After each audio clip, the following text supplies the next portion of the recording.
Quick disclaimer, we are not investigative journalists. We simply read, watch, and listen to whatever we can to satisfy our curiosity while use this information to form our own personal opinions. Do not take this as investigative journalism. This is simply our own rabbit holes. Hello, friends, and get ready. We're going to talk about the docs, the crimes, and all the people involved. This is Crime and Chill.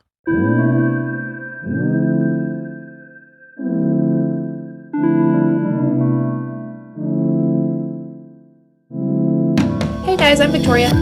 I'm Rachel. Sorry, I had my mouth full of smoothie. Is it good? It tastes like you're eating an ice cream sundae for breakfast. It's white chocolate Reese's. I'll give them a free shout out, Eastside Nutrition in Spartanburg. I haven't had them yet. Been meaning to, but I haven't done it yet. The other one is the same thing. The one in Boiling Springs? I don't know. But the one in Spartanburg Nutrition over across the street from Jason's Deli. Oh, okay. There's also a Boiling Springs Nutrition. I wonder if they're all the same thing. Oh, cool. They all helped each other open. I found that out today. Oh, look at you learning new things. I know. And it's only not even 9 o'clock in the morning yet. We're getting there. So, what you got for crime news? So I have a really sad, I don't know if anyone knows who Jerry Harris is from Cheer on Netflix. I've never watched the show. I've just seen the headlines. Oh my goodness. Okay, so the show's really cool. Like, it shows how hard cheerleaders actually work. Yeah. And Jerry was, like, in the first season, like, one of the sweetest kids. Like, he was so sweet. I would never expect this from him. But he was charged about a year ago in child pornography and other child sex crimes. And as of Thursday, so yesterday, it would have been February 10th, he has pled guilty for a year pleading not guilty to the 7 felony charges. I just think that's so sad. Like, how you really don't know who's a predator anymore, because I would never expect that. Never. In a million years. I think it's the same thing us Gleeks went through when the guy that played Puck in Glee got arrested. Yes, so while I was reading about this, that was compared a lot. Yeah. I mean, that hurt my heart a lot. That one was really, really hard on me, honestly. So he persuaded a 17-year-old to send him explicit photos for money. He also did it with a 15-year-old. Okay, how old is he, though? When he was finally charged with it, he was 22. Okay. But it had started when he was like 17 or 18. So okay, yes, so talking to a 17-year-old at 17. Okay, whatever. Well, the 17-year-old was probably younger at that point. Probably. But like, just talking to him, he didn't, like, when you watched him on TV before this ever came out, he didn't really have a mindset of a 20-year-old when it filmed. Like, to me, he seemed very young-minded. Like, very innocent, very respectful. He grew up in a very hard life. Like, his mom didn't have the money for him. She ended up, like, working as hard as she could to put him through cheerleading. Then she passes away, and another family takes him in and continues, like, out of the cheer family, continues to pay for his cheerleading and making sure he went to school. And so he had people that loved him, but he did have a hard transition. Yeah. But I don't think he was thinking. I don't know. Either way, it's really sad. Like, obviously it was wrong. Yeah. Real wrong. Like, I'm not. Oh, of course. Not on his side for any of it. You did something wrong. You deserve to go to jail. I just think it's so sad. Yeah. Like I said, it's the same thing that everybody that was a Gleek went through when all that stuff came out about him. I can't even remember his actual name. I just still call him Puck. He's dead. He killed himself before he went to jail, which... But, we weren't prepared for that. We didn't think anything like that was possible with our beloved people. And, so it's just having to cope with that our childhood isn't much childhood anymore. Yeah, the part that bothers me is if he really did do this, and I think he did. I mean, I'm not saying I didn't. I have no evidence either way, except random clips in the second season. But the prosecutors offered him a deal to plead guilty to 2 out of the 7. So the other 5 people didn't matter in these federal charges. See, that's what I always hate when there's a plea deal where they're going to get off for something. I'd rather them shorten the time for all the charges. Like, if you're going to plead guilty to make it easier for the victims, every single victim should be included in those charges. Yes, I agree. You can take off a couple of years because they've owned up to their wrongdoings. Right. But you can't not let every single victim be given their hurt voice. Yeah. So... I don't have a problem with plea deals when they do take, overall some time off, or, hey, we're taking death penalty off the table if you plead. Completely makes sense. I don't like this situation and situations like this where if you plead guilty, well, then we're going to drop these ones. Yeah. but leave these ones. Like, what's the difference here? Yeah, why? To me, those were probably their stronger cases. Their stronger cases, or they just picked two of the lighter charges, or two of the less evidence charges. Yeah. So you plead guilty to these two, we'll take the other 5 off. But if I was one of the other 5 and this really happened to me, I'd be that pissed. would not be an option. I understand them doing the plea deal to get, like, not put them through a trial. Yeah, I understand that. But I still think every victim should be given some part of their time earned. I agree.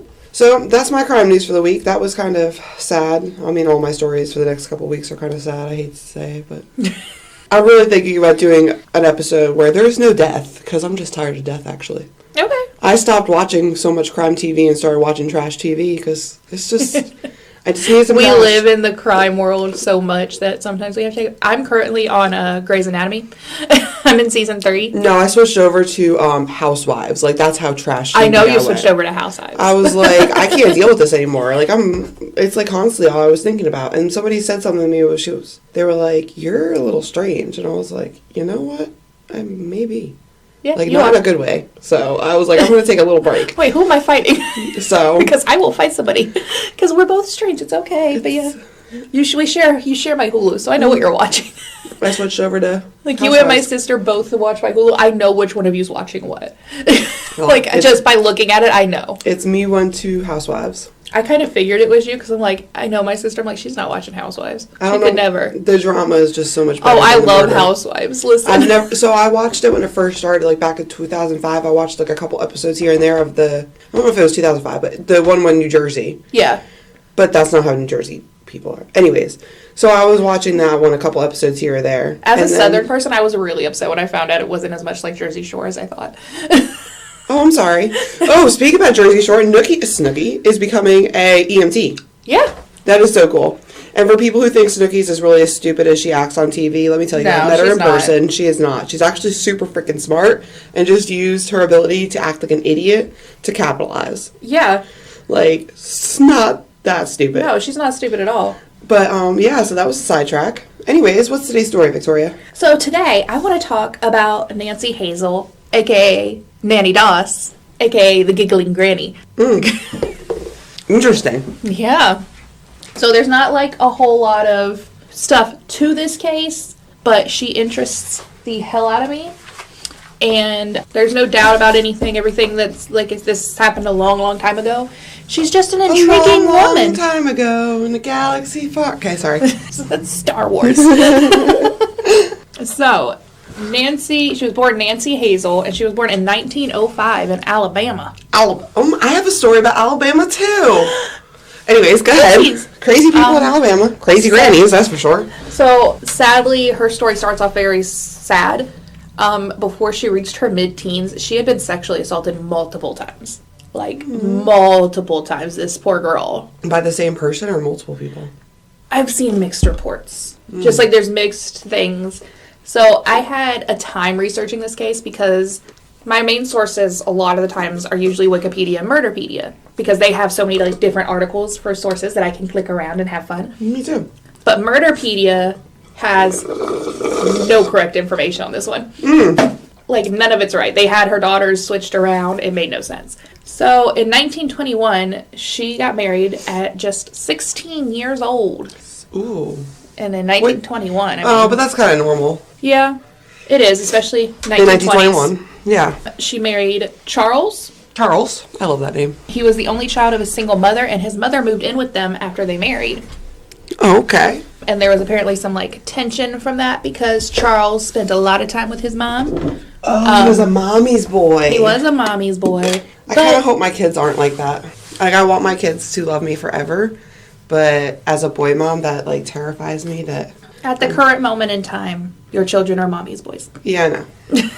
But I'm saying as adults. So, despite, there being issues between them... They had 4 kids pretty quickly. From 1923 to 1927, they had 4 children. Yeah. That's a lot of kids so it's a kid a year. Yeah, fuck that. I'm like... I mean, I don't want them as far apart as my kids are now, but not a kid a year. So the 2 middle children that they had did die.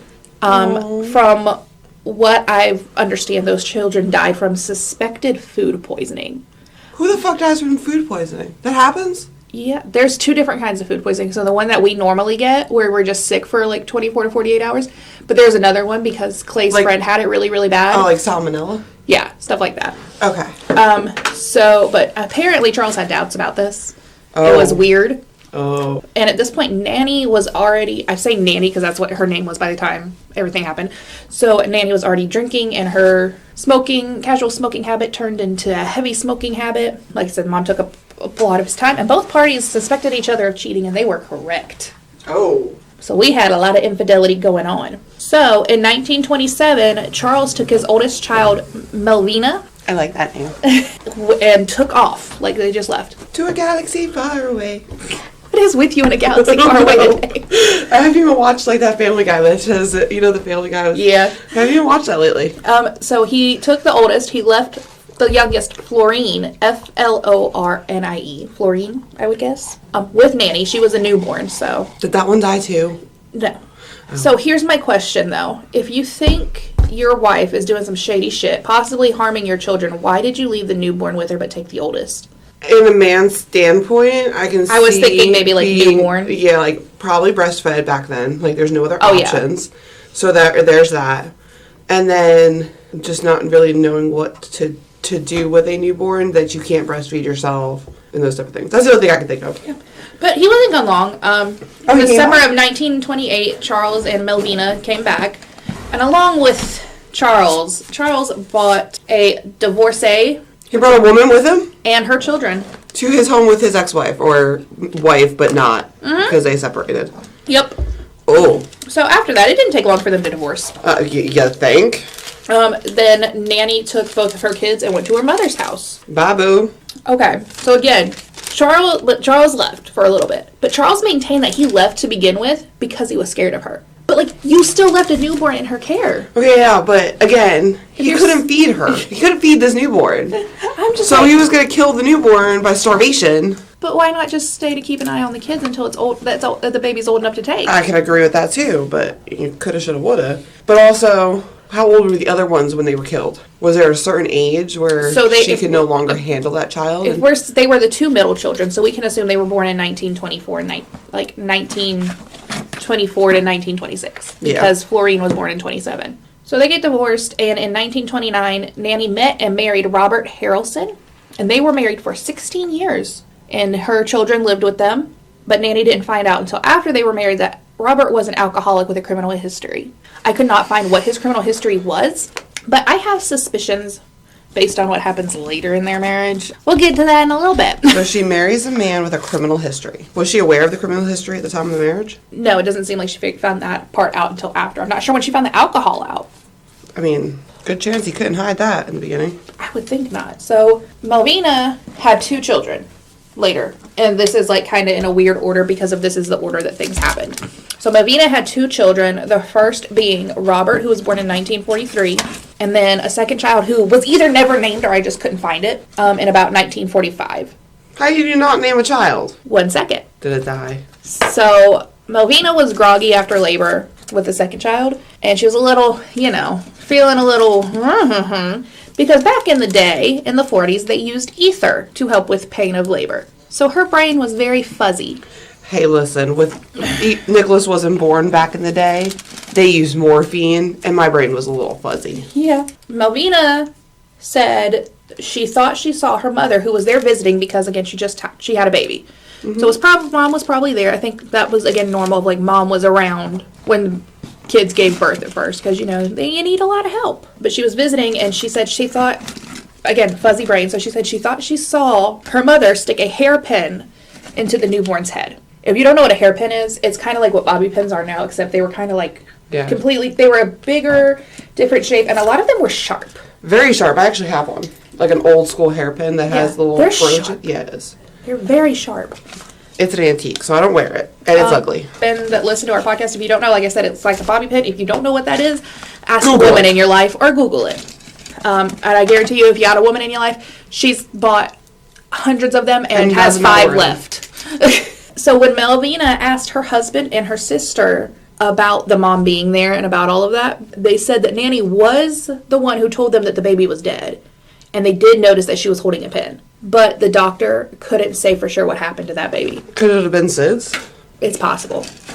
I mean, back then, SIDS wouldn't have been as known, you know? Yeah, so could it have been Or something random? Or was she hallucinating what happened with her mom? Did she just see her mom go over there because, you know... Because? So after that, Melvina and her husband started, drifting apart from each other, you know, grieving. It's a thing. And Melvina started seeing a soldier, and her mama did not like him. Why not? I don't know. I can't really find a reason. But Melvina and Nannie had a very nasty fight at some point, and Melvina left her son Robert with her while she went to visit her father. Robert would die in Nannie's care in July of 1945 from a... Oh my God, I've seen a horrible show about this woman. Yeah. Okay. He died from asphyxia from unknown causes. Mm-hmm. 2 months later, Nannie got a $500 payout from a life insurance policy she had taken out on Robert. What was that $500 worth today? I'm glad you asked, Rachel. I was curious. I would be too, because $500 does not sound like worth killing somebody today. Inflation of $500 in 1945 is over $7,000 now. Still doesn't sound like killing somebody, but okay. It's definitely not your grandchild. Also, is it normal for grandparents to take out a life insurance policy on grandchildren? Yes. Okay. I was just wondering. Because your life insurance policy could be used... Ooh, we get to use insurance again. So a life insurance policy, it could be used for more than just, your death. Okay. You can use it as a loan later in life. You can use it as an investment later in life. It has a cash value to it. Certain policies are actually more of an investment than to pay for your death. Okay. Random. Did not know that. Till recently. I mean, I was just wondering, as somebody that doesn't have kids and hasn't even had the thought think about any of these little things, why would a grandparent take out a life insurance policy on a grandchild? So I have a very hard problem with life insurance policies on children for my own mental issues. Yeah. But it is actually better to take a life insurance policy out on a child than to wait until that child is an adult. The older you get, the more expensive that policy is, especially on a whole term policy. I mean, a whole life policy. Mm-hmm. So let's say at 2 months old, I get a whole life policy on a baby. Mm-hmm. I pay pennies per worth on that policy. Mm-hmm. It's paid off in 5 years. Is this kind of like the same thing like the Gerber commercials where they're pennies for a day? Is that what they're talking about? Yeah, sort of the same thing. Okay. That Gerber policy, you could then either turn it into cash at a certain age to use it for a down payment, an investment, or something like that, or you can use it for a death. The Gerber one is what I actually have a problem because of my sister. They did it for her to have success later. Yeah. And instead had to use it for her death. So I feel like it's a bad omen now. But it's actually you should do it for all children. Okay.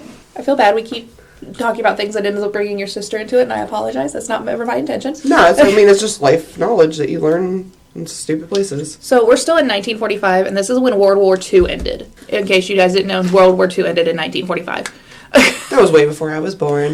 Oh, yeah. That was before my mother was born. Yeah. So apparently Robert Harrelson, who was Nannie's husband at this time, was big time partying after this, which was normal. Everybody was partying after World War II ended. I understand, but you're a parent. Again, the children were grown. They weren't really parents anymore. They were parents, but they weren't parents in the sense of they had children living in the home. So apparently he got very, very drunk, and he raped Nannie. But they're old. No. She was born in 1906. We're in 1945. Okay, she's still 40 years old. Why are you raping a 40-year-old? I mean, I'm glad you'd rather rape... I mean, if you're going to rape anybody, rape an adult, but... That's also, don't rape people, guys. Don't rape people. We don't want you to rape anybody. Don't rape anybody, but why are they raping people? Which is what my suspicions are about his criminal history.